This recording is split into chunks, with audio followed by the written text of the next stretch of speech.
আসসালামু আলাইকুম। এখন আমি চিকেন বিরিয়ানি রান্না করছি। এখানে আমি 2 কেজি চিকেন নিয়েছি, 1 কাপ পেঁয়াজ দিয়েছি, আদা রসুন পেস্ট আমি একসাথে মিশিয়ে রেখেছি, দিয়েছি হাফ কাপ ধনিয়ার ফাঁকি, দিয়েছি 1 চামচ গরম মশলাটা আমি বানিয়ে রেখেছিলাম, নিজে হাতে বানিয়েছি।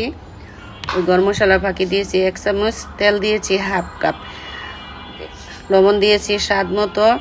এখন এটা আমি ভালোভাবে নেড়ে সুন্দর করে মিশিয়ে এখন এটা আমি ভালোভাবে রান্না করে নিচ্ছি।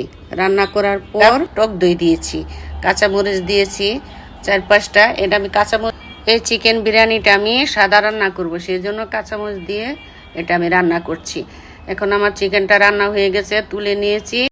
তেলটা ছিল, এই তেলের মধ্যে আমি 1 কেজি পোলাওয়ের চাউল দিয়েছি।